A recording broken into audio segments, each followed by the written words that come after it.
नमस्कार, आप देख रहे हैं इकोनॉमी का हिसाब किताब और मैं हूं आनंदो चक्रवर्ती।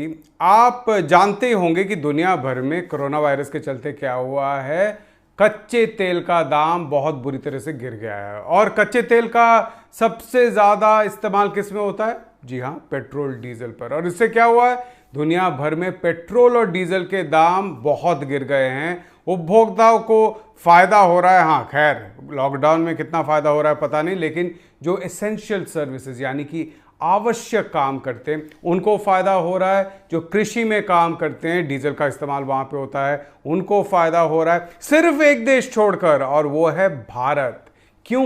भारत में हमें बिल्कुल भी कोई राहत नहीं मिला है पेट्रोल और डीजल के दाम पर। ऐसा क्यों हो रहा है? इसी का पोल खोलेंगे आज और इसी का हिसाब लगाएंगे आज के एपिसोड में।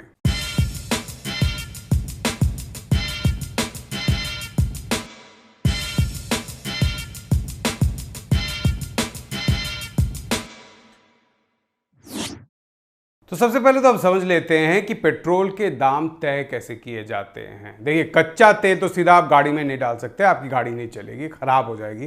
तो पेट्रोल पहले रिफाइनरी में तैयार किया जाता है। कच्चा तेल निर्यात होता है, इंपोर्ट होता है, रिफाइनरी में जाता है, तो पेट्रोल, डीजल, एलपीजी, केरोसिन इत्यादि में उसको बदला जाता है और फिर डीलर को बेचा जाता है। अब आप सोचेंगे कि देखिए, जितनी लागत आती होगी पेट्रोल बनाने का, उस पर थोड़ा सा मुनाफे का मार्जिन डालकर डीलर को दिया जाता होगा। जी नहीं, ऐसे नहीं तय होता है।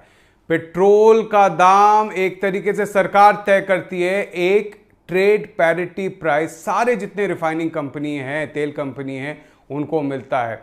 यानी जो बाहर से अगर सीधा पेट्रोल इंपोर्ट किया जाता, 80% पेट्रोल का दाम भारत में उसी बेसिस पर तय किया जाता है, उसी रेट पे तय किया जाता है। और सिर्फ इंपोर्ट का नहीं, उस पर लगाया जाता है काल्पनिक कि कितना खर्चा होता जहाज में लाने का, इंश्योरेंस का कितना खर्चा होता, फिर उसको रिफाइनरी तक या डीलर तक लाने का जो फ्रेट का रेट होता है, ये सब, और एक कस्टम्स ड्यूटी डाला जाता है। ये सब काल्पनिक दाम लगाकर पेट्रोल का दाम तय होता है तेल के कंपनियों के लिए। तो आप सोच लीजिए, हम जानते हैं कि भारत में खर्चा कम है, मजदूरी कम दिया जाता है, चीज़ों के जो खरीदे जाते हैं उनके भी दाम कम है। तो शुरू में ही 10-20% लागत ज़्यादा दिया जाता है, यानी कि मुनाफा ज़्यादा मिलता है तेल कंपनियों को। ये डीलर तक पहुंचने से पहले की बात कर रहा हूं। अब आप सोचिए, डीलर तक पहुंचता है, डीलर अपना यानी कि पेट्रोल पंप का मालिक अपना एक उस पर कमीशन डालता है, डालना पड़ेगा, उनका भी खर्चा है, और उसके ऊपर टैक्स बैठता है। अब आप जानते हैं कि पेट्रोल डीजल पर अभी तक जीएसटी लगाया नहीं गया है, तो दो तरीके के टैक्स बैठते हैं इस पर। एक्साइज ड्यूटी जो कि केंद्र सरकार डालती है, और वैट जो कि हर एक राज्य में अलग अलग होता है, जिसके चलते कभी दिल्ली में अलग है, मुंबई में अलग है, कलकत्ता में अलग है।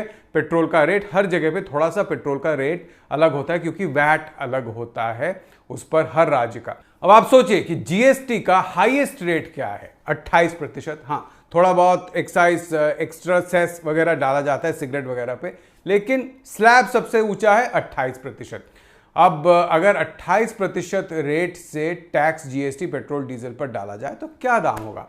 आज के डेट पर पेट्रोल का रिफाइनरी गेट प्राइस, यानी कि रिफाइनरी से डीलर तक पहुंचने वाला जो दाम है, वो दाम लगभग 18 रुपए।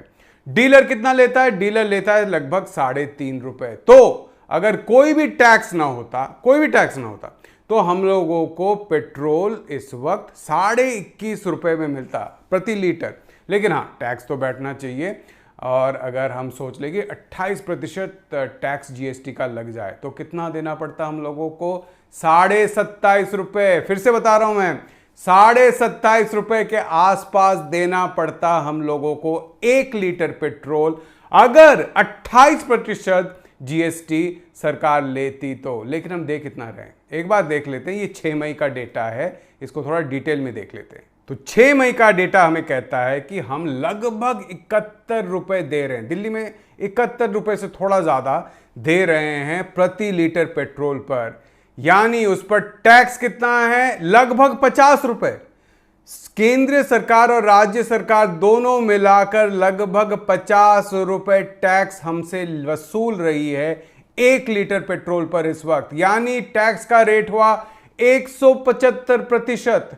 जीएसटी के हाईएस्ट रेट का 6 गुना रेट लगाया जा रहा है। आप 40% लगा लेते टैक्स तो भी आज हम 30-32 रुपए देते 1 लीटर पेट्रोल पर, उसके जगह आज भी हम 71 रुपए दे रहे हैं दिल्ली में। क्यों? क्योंकि सरकार 175% टैक्स उस पर बिठाकर ले रही है। अब डीजल का देख लेते हैं। रिफाइनरी डीलर से लेता है लगभग 19 रुपए प्रति लीटर। इसमें रिफाइनरी का खर्चा है और साथ में थोड़ा सा फ्रेट है डीलर तक डीजल पहुंचाने का। इस पर टैक्स कितना है? 48 रुपए टैक्स है। 48 रुपए टैक्स, जहां पर डीलर को मिल रहा है सिर्फ 19 रुपए प्रति लीटर डीजल, यानी कि टैक्स का रेट हुआ 156%। 156% है डीजल पर टैक्स का रेट और 175% है पेट्रोल पर टैक्स का रेट। दोनों पर अगर 28% जीएसटी लगता तो हमको 27-28 रुपए में डीजल और पेट्रोल मिलता है इस वक्त। याद रखिए, इस वक्त डीजल और पेट्रोल हम और आप नहीं यूज कर रहे हैं। हो सकता है आपको ये आवश्यक, जिसको एसेंशियल सर्विस कहते हैं, उस पर काम करते हैं तो जरूर आपका भी खर्चा हो रहा होगा। सारा खर्चा एसेंशियल सर्विसेज में जा रहा है या कृषि में जा रहा है। पेट्रोल का जो खर्चा है वो डॉक्टर, नर्स या बाकी जो डिलीवरी करते हैं, सब्जी वाले, ट्रक से जो सामान आता है उसमें डीजल का खर्चा है, कृषि में डीजल का खर्चा है। किसान अगर मंडी तक अपना सामान पहुंचा रहे हैं या ट्रैक्टर चला रहे हैं या कहीं कहीं पे पंप चला रहे हैं तो डीजल का खर्चा उनके लिए है। इस वक्त जब किसानों को उचित दाम नहीं मिल रहा है अपने फसल के लिए, सरकार को क्या करना चाहिए था? अगर दुनिया भर में डीजल का दाम घट रहा है तो आम नागरिक तक भी वही पहुंचना चाहिए था, किसान तक भी वही पहुंचना चाहिए था। पेट्रोल का दाम भी वैसा ही होना चाहिए था, आवश्यक कामों के लिए जो खर्चा हो रहा है उस पर। लेकिन उसके जगह सरकार क्या कर रही है?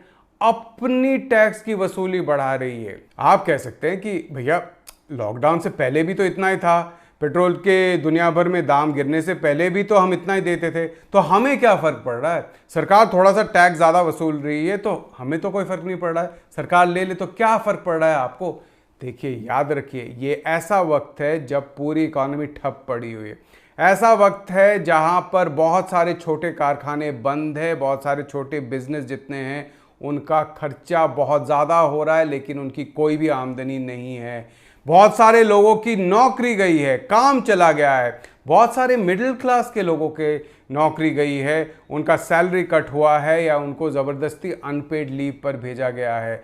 ऐसे में अगर पेट्रोल डीजल के दाम कम हो जाते तो सबको राहत मिलती। हाँ, ये ज़रूर है कि सरकार का खर्चा बढ़ेगा, ये कोरोना वायरस से जूझने के लिए सरकार का खर्चा बढ़ेगा, इकोनॉमी को वापस पटरी पर लाने के लिए सरकार का खर्चा बढ़ेगा और इसलिए आप कह सकते हैं कि टैक्स भी ज़्यादा वसूलना पड़ेगा। लेकिन इसकी ज़रूरत नहीं थी।